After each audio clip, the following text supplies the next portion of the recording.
What's up, peoples? This is another episode of Whatever, It's Edible, and today we are making coffee.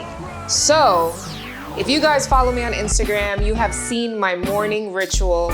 I do this every day because I think everyone should do something that sets the tone of the day. And if you start by doing something for yourself, like fixing your bed or taking the time to make some really good coffee for yourself, then throughout the day you do more things that enhance your life. So this is for life enhancing purposes.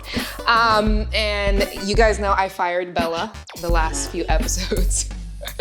No, I miss her. She will actually be joining us next episode, but she is in school right now. So, you know, good mom, gotta get the kids in school. So this is pour over coffee. All right, so I make my pour over in a Chemex right here. And these are Chemex filters, or you can use a cloth, which you can purchase on Amazon or your local coffee shop. I know Blue Bottle also sells filters. But to talk a little bit about my morning ritual, I light an incense every morning and some sage and some Palo Santo. And I don't do it for any like crazy reason. A lot of people ask me, they're like, well, what does that do? Like, you know, are you chanting? It's like, no, I light it because I like how it smells. I like that you need to burn it for a while and it takes time to do it. And it just feels good. So that's pretty much what this is about. It's, you know, not making things super complicated. It doesn't have to be this crazy formula. Pour over coffee does, if you look it up, it takes like, you know, temperature this and do that. I mean, there are a couple of things that I follow, but at the end of the day, everything takes practice, and this is for you. This is so you can make it the way you like it, all right? Forget about everybody else. The best thing about pour over coffee is that you manually have to do this. This is not a coffee, you know, a regular coffee maker. You stick your grind in it and then the water starts flying out and you're like, boom. So, and I know there's a time for that as well. But if you are interested, again, in creating some kind of like little ritual for yourself that feels good, that is for you, this is definitely the way to go. So here we have my favorite coffee, Lavazza, as people always ask me. And I use this coffee because I've had a lot of coffee in my coffee career journey. And there can be some coffee that's very acidic or, you know, just downright does not taste good. So I've been drinking this coffee for a really long time. I really love it. They do not pay me, so I'm not saying this for any other reason than I really love this coffee. And I also use espresso ground coffee. So if you are making pour over, then I would suggest using espresso because there's more surface area, right? So it's thinner, it's ground smaller. The larger your ground is, the lighter your coffee is going to be. So if you like your coffee really light, then it's okay to use just like a regular ground coffee. But for this purpose, I suggest using espresso.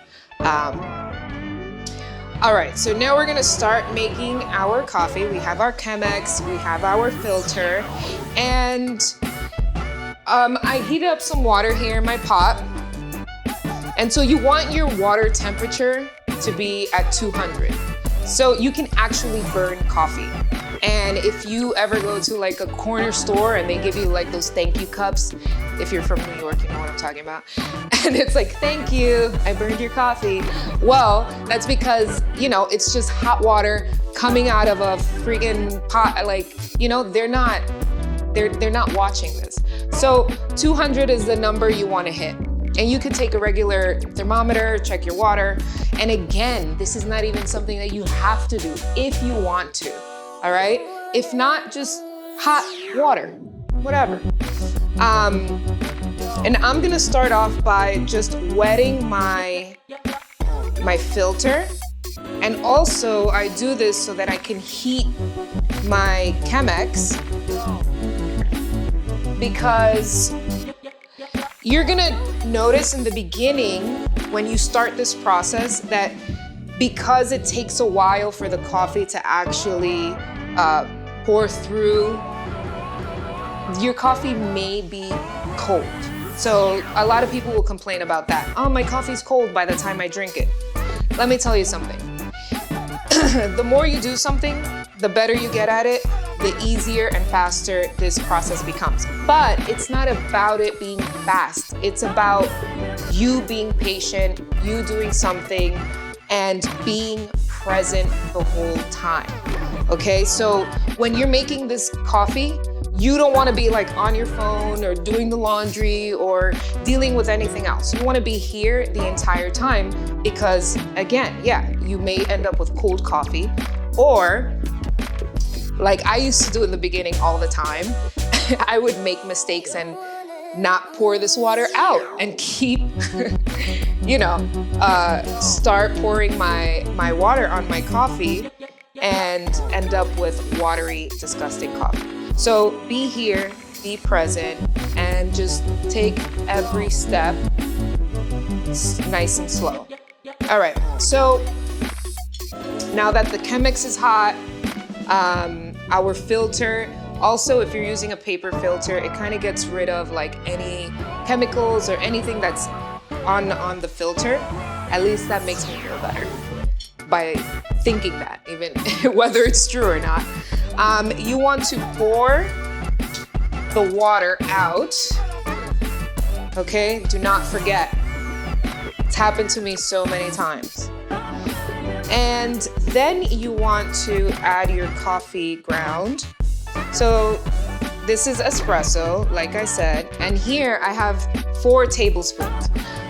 Again, another question I get is, well, how much coffee and how much water do you use? This is something that you will figure out along the way, okay? I'm not gonna tell you how much coffee to water, what is perfect, because everyone is different and everybody likes their coffee different. I like my coffee strong. So I use more ground, less water, obviously.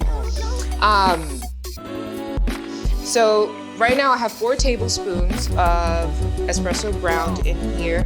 And this first part is called the bloom. So you don't want to fill your whole Chemex with water just yet.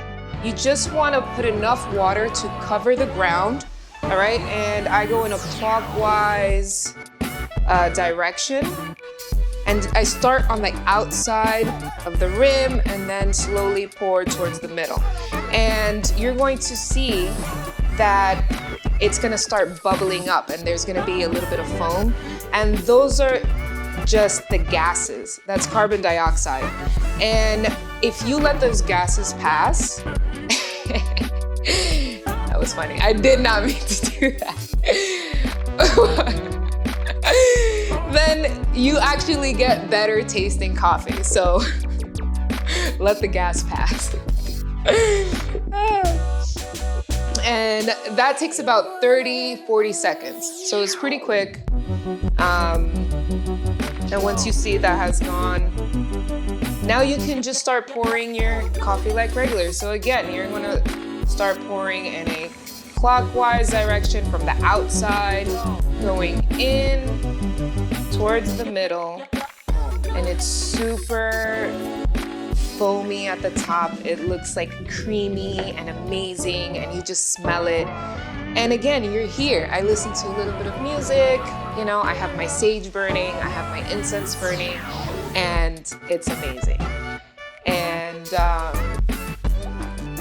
I want you guys to have an amazing experience and something for yourself. So this is brewing nicely. And you're just gonna kind of wait here. And then you go ahead and you pour more. So take it little by little and don't just like pour your water all the way to the top. I suggest pouring just like halfway, just in case because you don't want your coffee to be too watery, unless you like watery coffee. Then that's on you. I won't be coming over, because I like me some dark coffee. Nice and strong, dark and strong like me. Well, I'm more like a cafe au lait.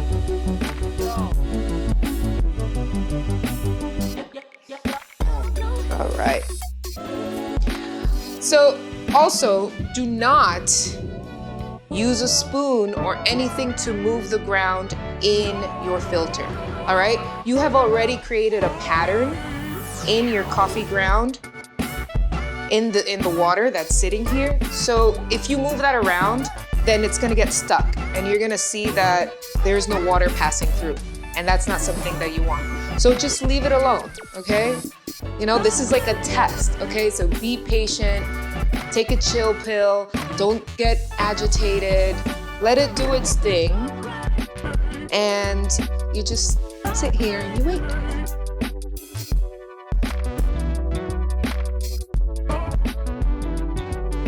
You're like, I want my coffee, I need my coffee.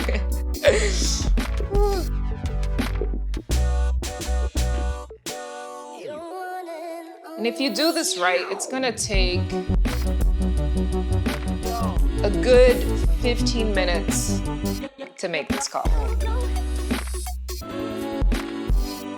Do not freak out if your coffee doesn't come out right the first 5 times that you do it. This is a process, like everything in life. You just gotta do it over and over and over again, and you become much better at it. I've been doing this for, I don't know, since I was living back in Brooklyn, like 8 years. And in the beginning, it was so daunting. I don't even know why I kept making this coffee. I mean, I love it, that's why. And if you love something and you want something, then you kind of gotta, you sacrifice in the beginning, right? And then, and then you have all the pleasures of having the outcome. And I use a little bit of coconut oil. This is another question that I get. Why do you use coconut oil? What is the point? Are there any health benefits? Honestly, just like all other things I do, I use coconut oil because I like it. I like how it tastes. It makes the coffee nice and smooth. There's some people who actually froth, the coffee, and it creates like this nice foam. It actually looks like it has milk in it, but it doesn't. And I don't use any sugar in my coffee, which is another reason why I like to use a coconut oil. So just like a little tiny bit, like a 1/4 teaspoon. And this is ready. It doesn't need any more water. You can tell by the color too. So you can't see to the bottom. So it's like perfectly dark and strong. And we're just gonna get rid of the filter.